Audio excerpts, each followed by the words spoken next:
l'autodrome Drummond fête ses 70 ans et se réinvente. Nos classes locales, modifiées Sportsman Pro Stock, Lightning Sprint, Mud Light, Slingshot Junior et Senior ainsi que STR seront à l'affiche. Viendra s'ajouter la Super TT Nationale Série, mettant en vedette VTT, SXS et Autocross. Également la série NAFT, North American Flat Track. La visite de la série Empire Super Sprint à 2 reprises, la série Dirt Car Gros Bloc, le Race Mania 17 et l'événement de l'année à l'Autodrome Drummond, le Québec Dirt Weekend. 2 soirs de course, dont une bourse de 12 000 $ aux gagnants le samedi soir pour une course de 170 tours en modifié. Veuillez noter que la situation concernant la COVID-19 pourrait avoir un impact sur les soirées de course de l'Autodrome Drummond en 2021. Advenant le cas, tous les détails vous seront dévoilés dans les plus brefs délais. L'Autodrome Drummond, la F1 de la Terre battue. Vous êtes tanné de votre vieux bazou et vous voulez du changement? Richard Auto, c'est l'endroit idéal pour trouver votre nouvelle voiture. Que ce soit pour une première, deuxième ou troisième chance au crédit et plus, tout le monde est accepté chez Richard Auto. En personne au 625A Boulevard Lemire à Drummondville ou sur internet au richardauto.ca. Richard Auto, l'endroit idéal pour trouver votre voiture de rêve.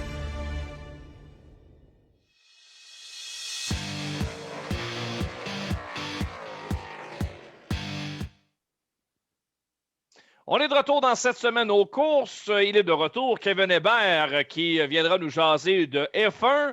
Mélie, comment tu as trouvé ton Grand Prix d'Espagne hier? Ça l'a été, je vais dire, un mix d'émotions. On a eu un bon départ. Verstappen qui a surpris dès le départ. Verstappen avait trouvé le rythme qu'il fallait, a surpris Hamilton dans le premier coin. Suite à ça, ça a été de la stratégie, ça a été qu'est-ce qui est le nerf de la guerre, c'est la technologie, c'est la pensée derrière les équipes qui a fait la différence. C'est l'impressionnant Toto Wolff et ses ingénieurs qui ont décidé de jouer leur carte, de mettre l'As et le King de la bonne couleur, puis qui ont défait Red Bull avec 26 tours, là, je crois. 24 tours ou 26 tours que Hamilton avait 22 secondes à aller chercher sur Verstappen. Puis ça s'est fait. Il a été capable de gagner tout cet écart-là puis d'aller chercher la victoire. Je suivais le Grand Prix, justement. J'animais mon émission matinale au 91 de Sport avec les yeux sur le Grand Prix d'Espagne. Puis à ce point-ci, je me disais, ça va être fascinant à suivre, mais non. Et Hamilton a complètement mangé Verstappen. De tour en tour, il lui prenait plusieurs secondes et à la fin, c'était une formalité tellement que Red Bull a été forcé de rentrer dans les puits pour aller chercher le point bonnet du temps le plus rapide en piste et ensuite finir deuxième. Je peux comprendre Verstappen d'être fâché de la tournure des événements parce que la manœuvre qu'il a fait au début du Grand Prix aurait pu lui permettre d'aller chercher la victoire parce que ça prenait vraiment là, du cran pour réussir à faire ce qu'il a fait au début. Ouais, c'était vraiment le tout pour le tout. C'était soit ça passait, soit c'était une pénalité. Hamilton a eu la tête sur les épaules de lâcher, de ne pas détruire sa voiture puis celle de Verstappen en même temps. Ça l'a payé pour Verstappen. Par contre, qu'est-ce qui a été déstabilisant? C'est le set de pneus qui restait, le set de pneus médium qui restait pour Hamilton. C'est ça qui a changé. Puis je lisais aujourd'hui, là, il y en a quelques-uns qui disaient pourquoi que Verstappen, justement, lui aussi, il lui en restait un. Pourquoi qu'il n'a pas arrêté au puits le tour d'après, tout de suite après? Ouais. Mais les calculs, la F1, c'est quelque chose de précis. Ça n'aurait pas marché. Il aurait manqué des secondes à la fin. Le risque était trop grand. Fait que finalement, c'était une chasse à l'homme. Verstappen, il devait se défendre, il devait pousser le plus possible avec ce qui lui restait de pneus. Puis non, c'est ça, c'est vraiment c'est une vraie chasse à l'homme. Hamilton, il mangeait des secondes autour. Oui, puis les deux avaient les pneus complètement finis. Après il ne restait plus rien sur les pneus, autant de Verstappen que de Hamilton en fin d'épreuve. Je sais que Verstappen est rentré au puits, mais Hamilton ne restait plus rien. Tellement les pneus avaient travaillé. Somme toute, donc, la stratégie a été la bonne pour Mercedes. Et en plus de tout ça, ce qui n'aide pas Red Bull actuellement, c'est des résultats ordinaires de Sergio Perez. Et ça, c'est pas ce que Christian Horner souhaitait. On voulait aller chercher un pilote capable d'aller chercher des points de façon régulière. Et dans le cas de Perez, il faut le dire, c'est un début de saison plutôt ordinaire. Ouais, malheureusement, on le disait là, à Bahreïn en début de saison, le premier les premiers tours de piste ont été difficiles. En ce moment, c'est de l'ajustement. Un petit peu de malchance aussi. De la difficulté là, de quelques fois avec les arrêts au puits qui sont moins payants que si ce serait ceux à Verstappen.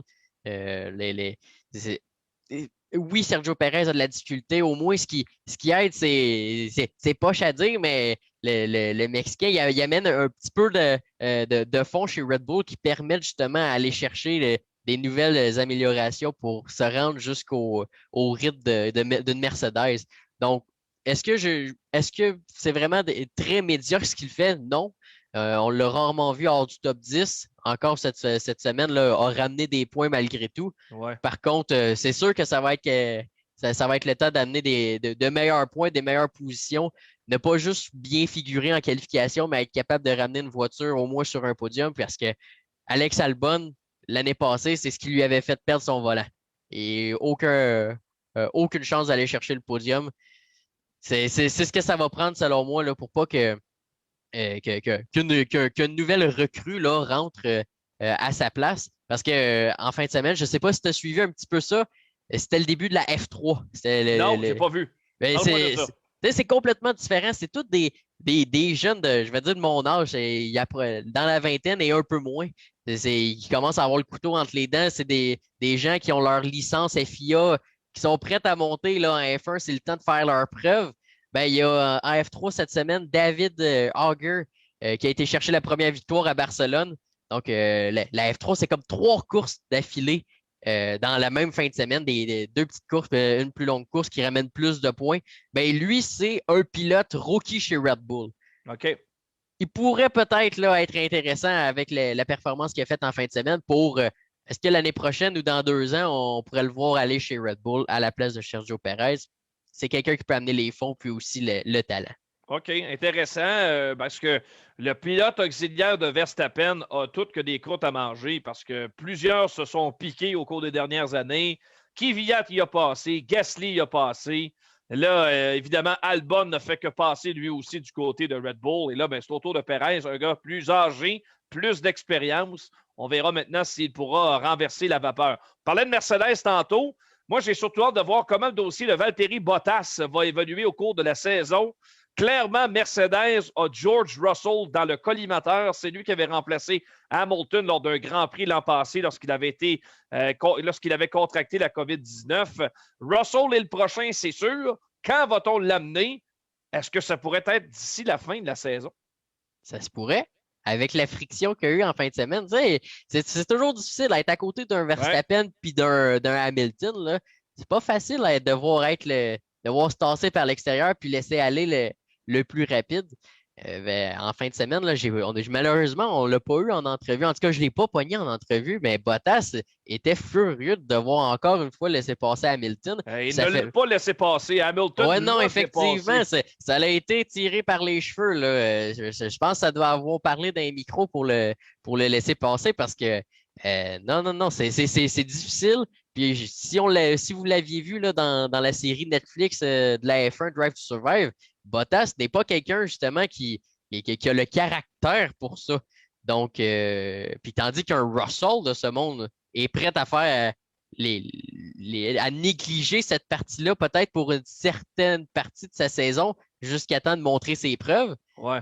Puis George Russell, en ce moment, c'est je vais dire, c'est le Alex Labbé de la F1. C'est celui qui en fait beaucoup avec peu. Il y a une Williams entre les mains, une des pires voitures sur le circuit, mais quasiment capable de se rendre en Q3 en qualification. On passe toujours proche, mais avec une Williams. Exact. Peut-être un petit mot en terminant, Kevin, sur les Aston Martin. Encore une fois, c'est un résultat très ordinaire en fin de semaine pour Aston Martin. Écoute, on n'est pas dans le top 4 des écuries, mais rien de proche de ça. Non. Encore une fois, Stroll déçu. Semblait vraiment déçu de sa performance avec une 11e. Par contre, Sébastien Vettel, lui, de son côté, il semblait blasé. On est en début de saison encore, puis il semblait blasé de sa performance.